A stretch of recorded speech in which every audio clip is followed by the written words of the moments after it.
السلام علیکم ورحمۃ اللہ وبرکاتہ۔ الحمد للہ رب العالمین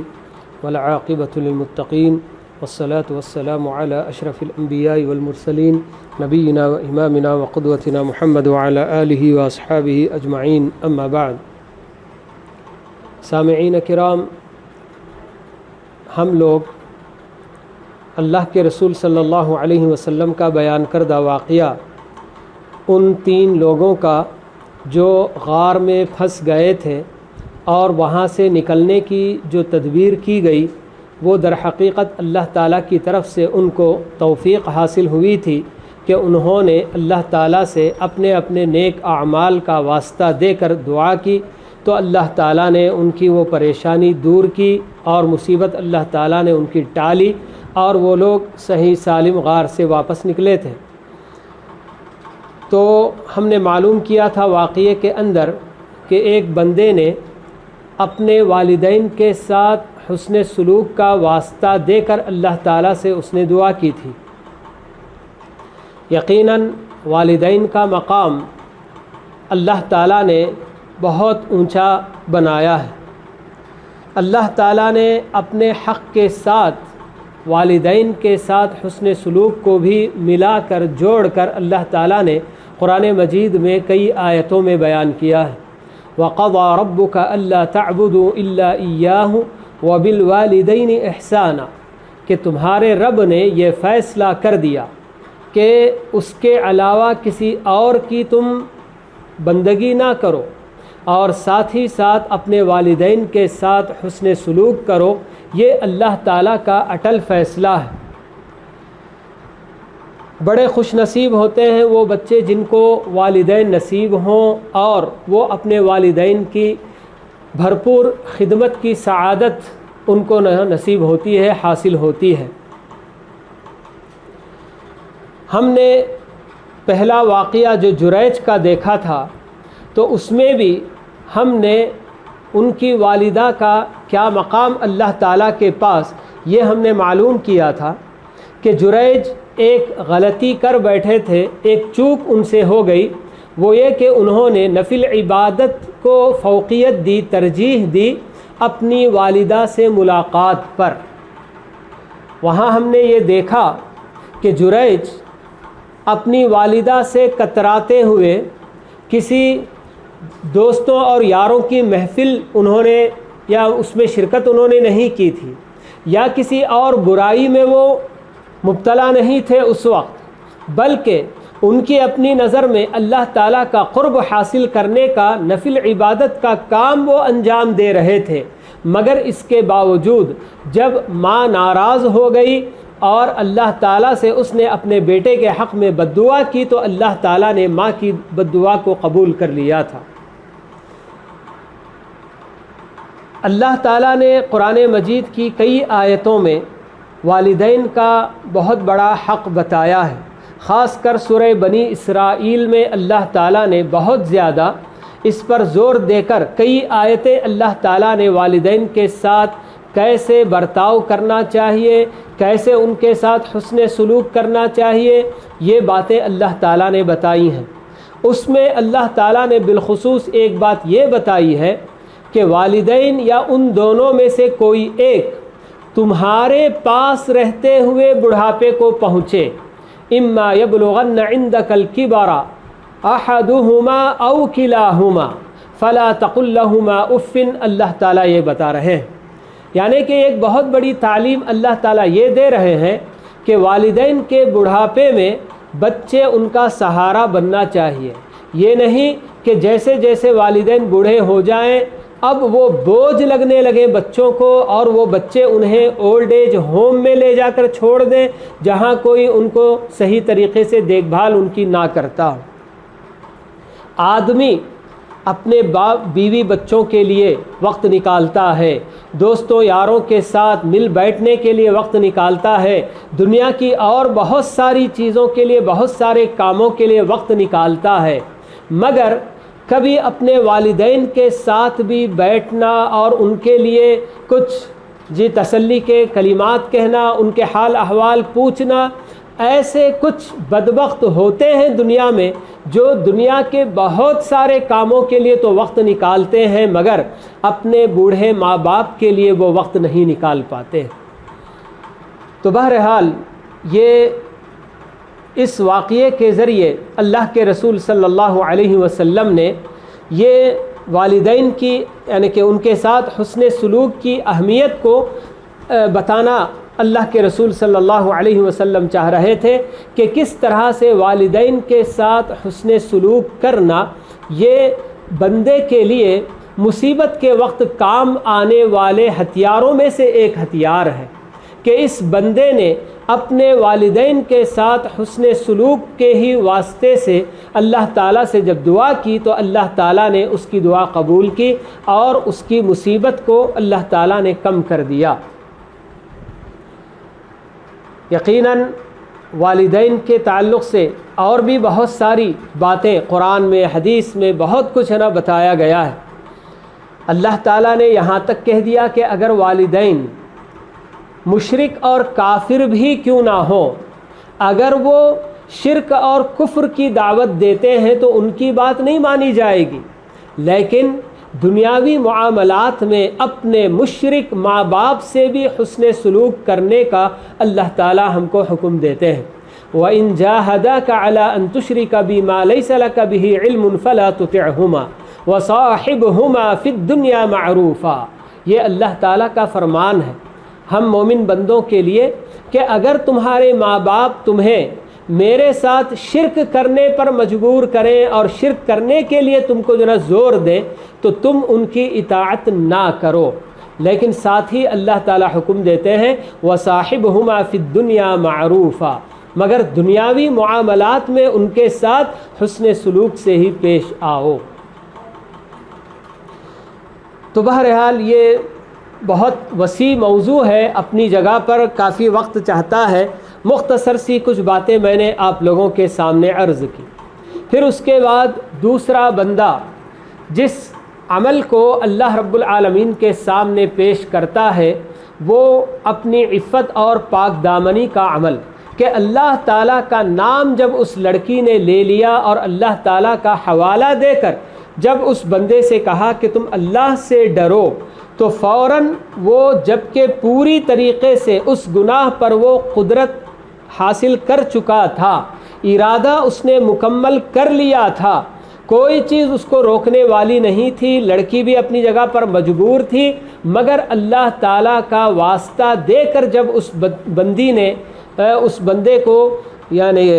یاد دلائی بات اور اللہ کا خوف اس کے دل میں بٹھایا تو واقعی اس اللہ کے ڈر سے وہ برائی کرنے سے باز آ گیا. حدیثوں میں اللہ کے رسول صلی اللہ علیہ وسلم یہ بات بتاتے ہیں کہ نیکیوں کا ارادہ کرنا، محض ارادہ کرنے پر بھی بندے کو ایک اجر ضرور دے دیا جاتا ہے. اگر وہ نیکی کر گزرتا ہے تو کم سے کم 10 گنا اجر اللہ تعالیٰ دیتے ہیں. لیکن یہ صرف 10 گنا ہی نہیں بلکہ 10 سے بہت زیادہ 700 گنا، بلکہ اللہ کے رسول بتاتے ہیں کہ اس سے بڑھ کر بھی اللہ تعالیٰ جسے دینا چاہیں دیں گے. یہ بندے کے اپنے خلوص پر اس کا دار و مدار ہوتا ہے کہ کتنے خلوص کے ساتھ وہ نیکی کرتا ہے کہ اللہ تعالیٰ اس کا بدلہ بے تحاشا بھی دینے کے لیے تیار ہیں. لیکن اس کے برعکس برائی کا ارادہ جب بندہ دل میں لاتا ہے اور ایسے ہی برائی کا خیال آیا اور نکل گیا تو اس پر کوئی گناہ نہیں لکھا جاتا. لیکن برائی کا ارادہ کیا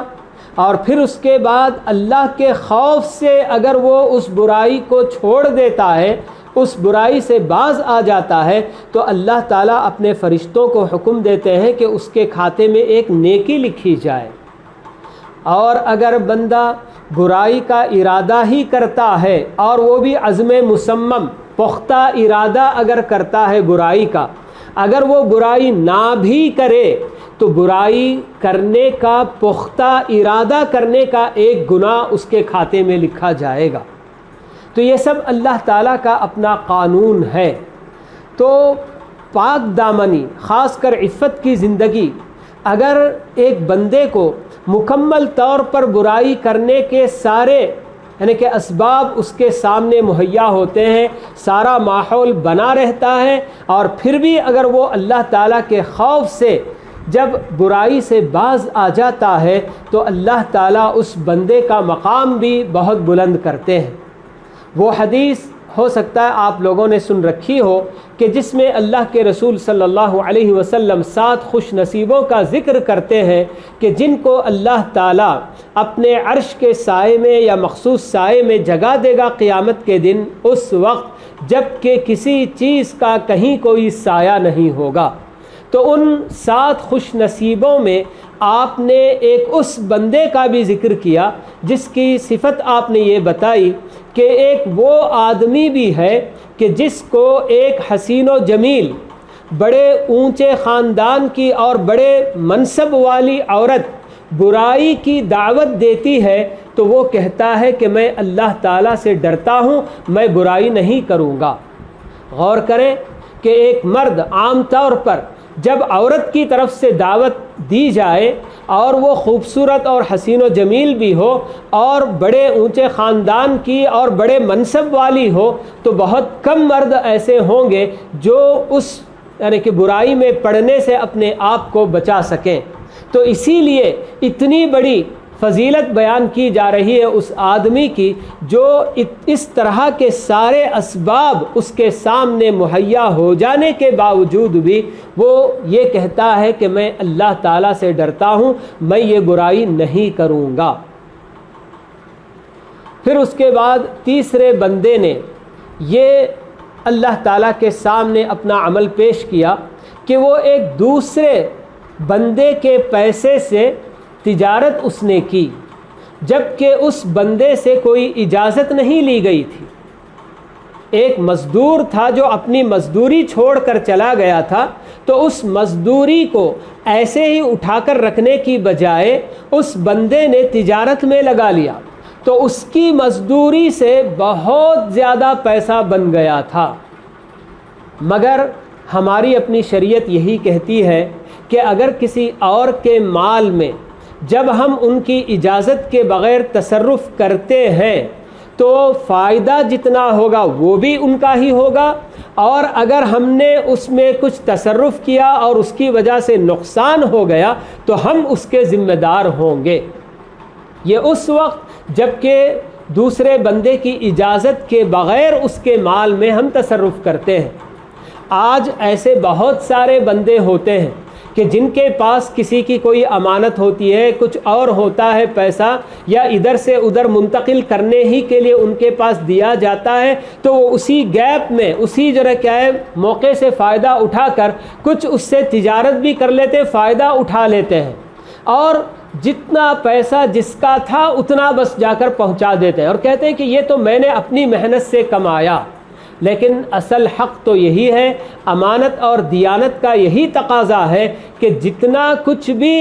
انہوں نے اس پیسے کے ذریعے منافع کمایا وہ سب پیسے والے کے سامنے جا کر رکھ دیا جائے اور کہا جائے کہ بھائی یہ میں نے آپ کے پیسے سے منافع حاصل کیا ہے۔ اگر وہ بندہ آپ کی محنت کے بدلے کوئی آپ کو محنتانہ دیتا ہے، کوئی معاوضہ دیتا ہے تو وہ لینا جائز ہے۔ تو یہی بات اللہ کے رسول صلی اللہ علیہ وسلم اس واقعے کے ذریعے اپنی امت کو پیغام دے رہے ہیں کہ اور کے مال میں تصرف کر کے چاہے وہ کتنا بھی زیادہ کیوں نہ ہو جائے، پورے کا پورا اسی بندے کا ہوگا، میرا اس میں کچھ نہیں ہوگا۔ اور واقعی اس بندے نے بڑی امانت داری اور دیانت داری کا پورا لحاظ کرتے ہوئے، پورا حق ادا کرتے ہوئے جب وہ مزدور آیا تو اس وقت اس نے اس کا سارا مال اس کے حوالے کر دیا۔ بلکہ اس حدیث میں اللہ کے رسول یہ بھی بتاتے ہیں کہ وہ بندہ کہتا ہے کہ اس نے پورا مال لے لیا، میرے لیے کچھ بھی نہیں چھوڑا۔ تو ظاہر سی بات ہے کہ یہ اس کا اپنا حق ہے، وہ دینا چاہے تو دے سکتا ہے اور نہ دینے پر کوئی گلا شکوہ بھی نہیں کیا جا سکتا، کیونکہ ہم نے اس کے مال میں، دوسرے کے مال میں ہم نے تصرف کیا تھا۔ تو بہرحال یہ 3 ایسے اعمال ہیں، والدین کے ساتھ حسن سلوک، اور اسی طرح سے برائی پر پوری قدرت حاصل ہونے کے باوجود اللہ تعالیٰ کے ڈر سے برائی کرنے سے باز آ جانا، اور امانت کا پورا خیال کرنا اور اس کا حق ادا کرنا، یہ سب ایسے اعمال ہیں، ایسے نیک کام ہیں کہ یہ مصیبت کے وقت کام آنے والے کام ہیں۔ تو اسی واقعے کے ذریعے اللہ کے رسول صلی اللہ علیہ وسلم نے اپنی امت کو یہ سارے سبق دیے ہیں۔ تو ہم اللہ تعالیٰ سے یہی دعا کریں گے کہ اللہ تعالیٰ ہمیں اس واقعے سے ملنے والے ہر سبق کو اپنی زندگی میں بھی شامل کرنے اور اس کے مطابق اپنی زندگی سنوارنے کی اللہ تعالیٰ ہم سب کو توفیق نصیب فرمائے۔ آمین۔ وآخر دعوانا ان الحمد للہ رب العالمین، وصلی اللہ وسلم علی نبینا محمد وعلی آلہ واصحابہ اجمعین۔